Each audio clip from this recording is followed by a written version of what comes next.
E se eu tivesse escolhido outro curso na faculdade? E se eu nem tivesse ido para a faculdade? E se eu tivesse escolhido outros amigos?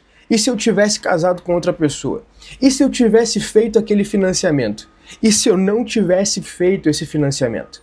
E se eu tivesse mudado de cidade? E se eu nunca tivesse mudado de cidade? E se eu tivesse aberto aquela empresa na época que eu tive a ideia? E se eu nunca tivesse dado atenção para minha ideia? E se eu tivesse acreditado mais em mim? E se eu não tivesse acreditado tanto em mim? Nós sempre estamos a romantizar as alternativas que a vida nos deu. Julgamos o nosso eu do passado com as informações e a maturidade que só o tempo nos trouxe. Julgamos aquilo que fizemos, aquilo que pensamos e os caminhos que vivemos com a maturidade que temos agora.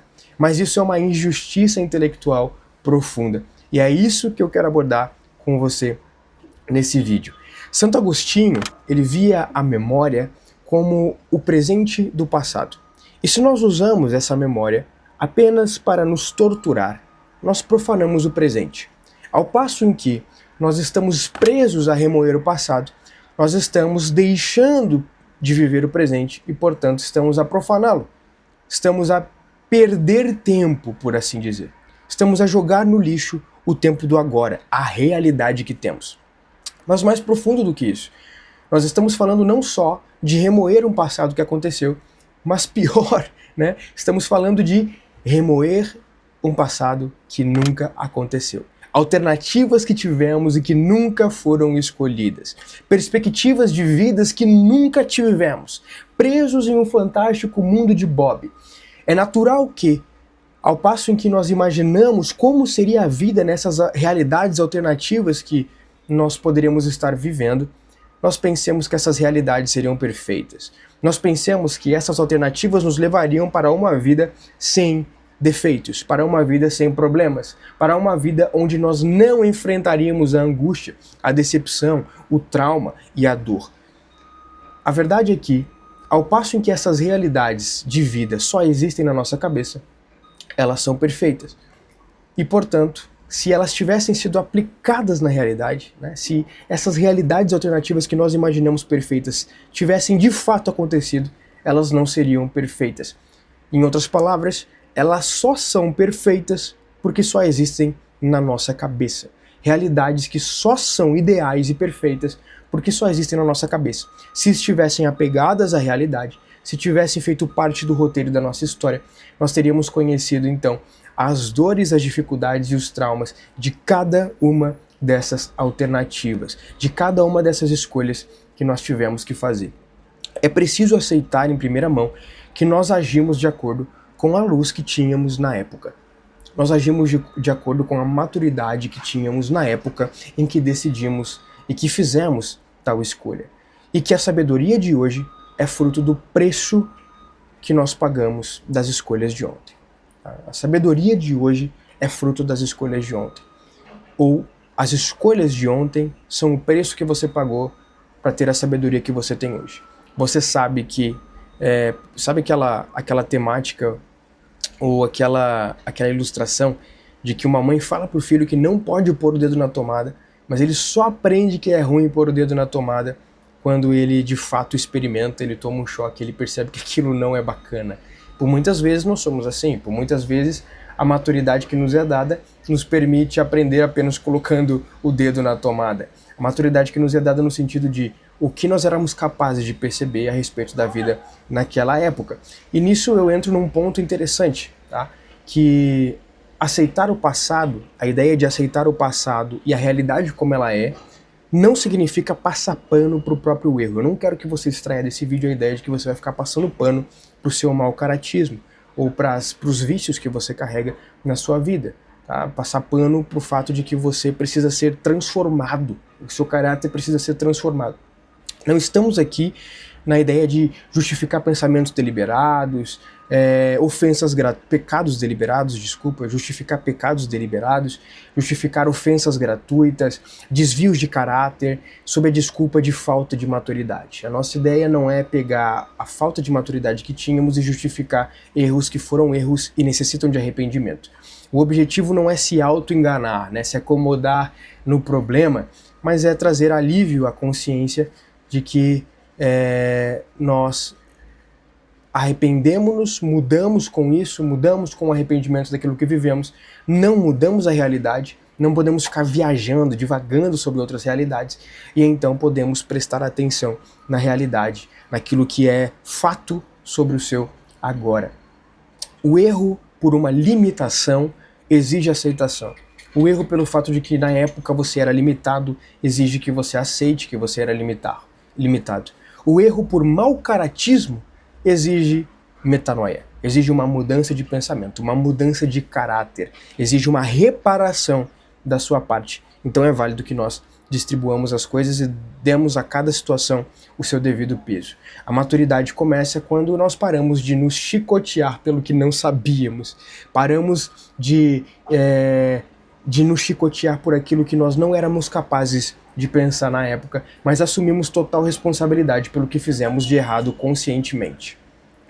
É aí que entra a maturidade. Kierkegaard explora a vertigem da possibilidade.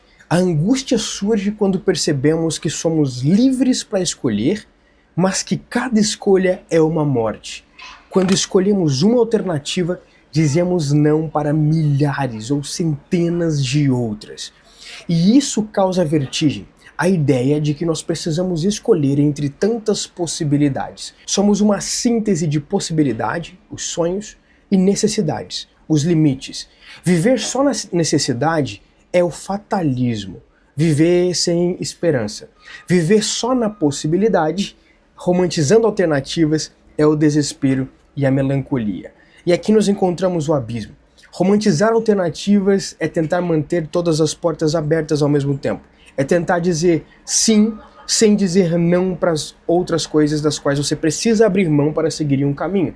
Mas quem tenta estar em todos os caminhos acaba não caminhando em nenhum. E é esse o ponto que eu quero que você compreenda e que gere alívio e gere direcionamento para os seus planos de vida a partir de agora.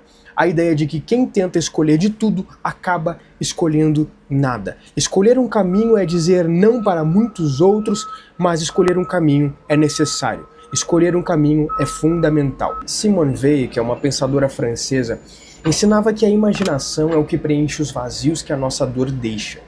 Romantizamos alternativas para preencher o vazio de um presente difícil. Para Weil, a atenção plena ao que é real, mesmo que seja feio ou doloroso, é o que nos aproxima do sagrado.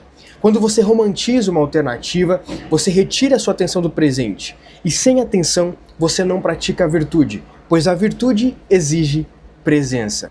Não podemos deixar de falar que as redes sociais, elas nos mostram constantemente alternativas perfeitas que não existem, o que apenas aumenta a aflição da nossa alma ao pensar em como as coisas poderiam ter sido, ou a ideia de que o meu hoje deveria ser diferente, a ideia de que estamos constantemente atrasados, a ideia de que nossas escolhas nos fizeram inferior a outros, porque eu vejo outros andando com carros muito melhores do que o meu, eu vejo outros morando em casas muito melhores do que a minha, eu vejo outros vivendo vidas muito melhores na minha concepção do que a minha, e isso mostra pra mim, ou me dá a sensação, porque eu só vejo as partes boas da vida dos outros, me dá a sensação de que eu sempre estou atrasado, me dá a sensação de que a minha vida é um fracasso, o que gera uma angústia constante e me leva a esse lugar de remoer e remoer as alternativas que não foram escolhidas por mim. E nós precisamos tomar muito cuidado com isso, porque quem vive nas alternativas nunca finca raízes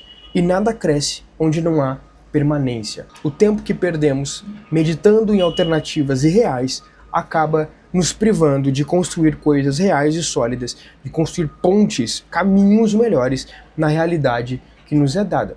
Na perspectiva cristã, por exemplo, não existe tempo perdido para quem se volta à verdade. Deus não trabalha apenas com decisões certeiras. Ele usa os seus fracassos como matéria-prima para a sua santificação. Tentar discernir obsessivamente o que teria sido melhor é um esforço do seu orgulho. É tentar ocupar o lugar de Deus no governo do mundo. A maturidade que você queria ter tido é justamente o que você está construindo agora, se aceitar a sua realidade. Não apenas aceite o seu destino, mas ame-o, sabe? Ame as escolhas que te trouxeram até aqui, pois elas compõem a sua história, que é única. Ninguém mais tem as suas cicatrizes. Todos temos cicatrizes, mas as suas escolhas te deram as suas cicatrizes, uma história única. E lembre-se sempre de que a virtude, ou esse caminho que nós tanto queremos alcançar, esse caminho de sermos virtuosos, ela não é praticada na alternativa ideal, no cenário ideal, no mundo ideal. A virtude é praticada na circunstância real. Troque a alternativa ideal pela circunstância real.